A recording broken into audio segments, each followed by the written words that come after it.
Cheers. How's it going? We are here to talk about the February TBR. Well, pause for a coffee sip. It's not necessarily the February TBR. It happens to be the books that I currently have out from the library that I need to get reading and get finished in a specific period of time that happen to be due in February. So it is essentially the books that I need to read in February.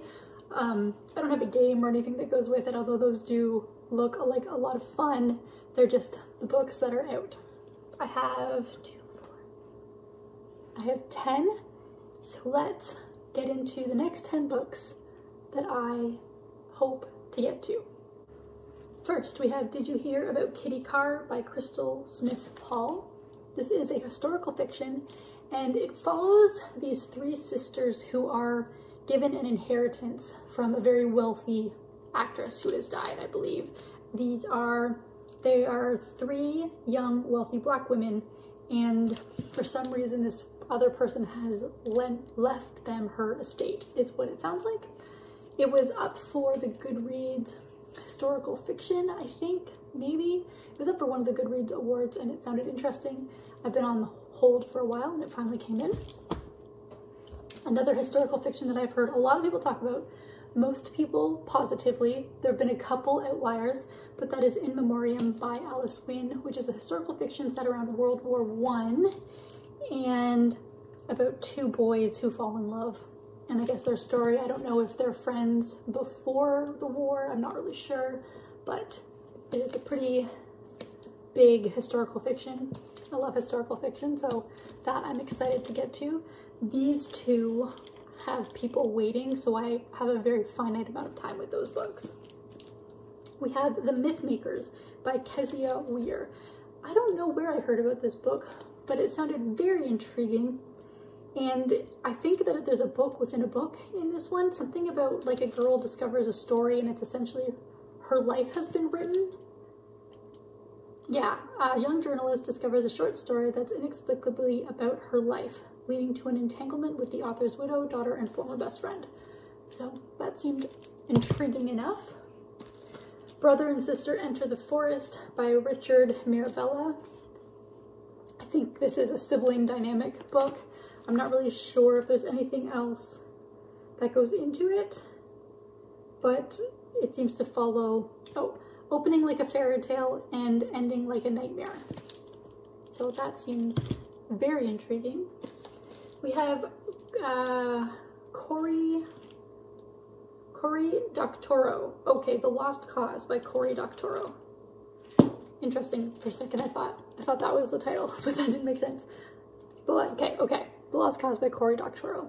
And he's a Canadian author. He lives in LA, but it sounds kind of like a climate change apocalyptic type thing. I am not sure how much I'm going to enjoy this one. Sometimes when things start creeping too much into the could actually happen realm of post or apocalyptic fiction, I struggle with it, but we will see. It also mentions a pandemic at the beginning, and I've mentioned a couple of times kind of I'm over the whole pandemic reading thing, but we will see because it's got quite the acclaim coming out of Canada, so would like to at least try it. Lucky Dogs by Helen Schulman. This has a really interesting question at the bottom, and it says, Lucky Dog asks and answers a shattering question, how could one woman so utterly betray another? And that has me very, very intrigued. Poor Things by Alistair Gray.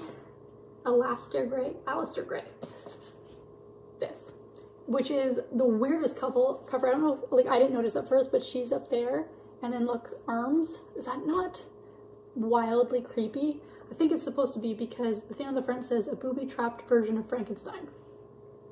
So this one I have heard about. I've heard several people talk about, and I guess it is a picture, a motion picture, and I think the girl, what's her name, Emma, I think it's Emma something, I don't know her name. I'm not really I don't watch movies very often, so I'm not sure exactly, but I think this just won an award, like a Golden Globe or something like that maybe. I'm not sure, but very intrigued. This tiny, tiny little thing is Minor Detail by Adania Shibli, and this is about living in occupied Palestine. It moves from 1949 to a more present day. It's very small, so we shall see how that goes, but seems to be an appropriate book to be reading right now. These two books are books that are slightly out of my comfort zone, or not comfort zone, but just books that I wouldn't normally gravitate towards. It is Meet Me at the Lake by Carly Fortune and Bad Creed by Jessica Johns, and that is because I plan on doing a reading the Canada Reads 2024 nominees list, and these two were on it. I will talk more about Canada Reads when I do that video, but it is something that every year I'm always interested in reading what they have. I also have, and I've actually started this one, that is Under the Priory, the Orange Under the Priory, what is this, Samantha? This, I'm reading this, and I've started. I am probably about 150 pages in or so, and I am enjoying that one. So that one will either be in a January wrap-up video or it'll be in February, depends on when I get done. But those are the books that are next up for me. I am excited about them. Like I said, some of them are due back more quickly than others, but just power through them and it should be a very good time. Tell me what you are reading next. What's up on your TBR for February? And if you've read any of these, what did you think of them? Unless you really, really hated them. Don't tell me that. But otherwise, I will see you in the next video. Bye.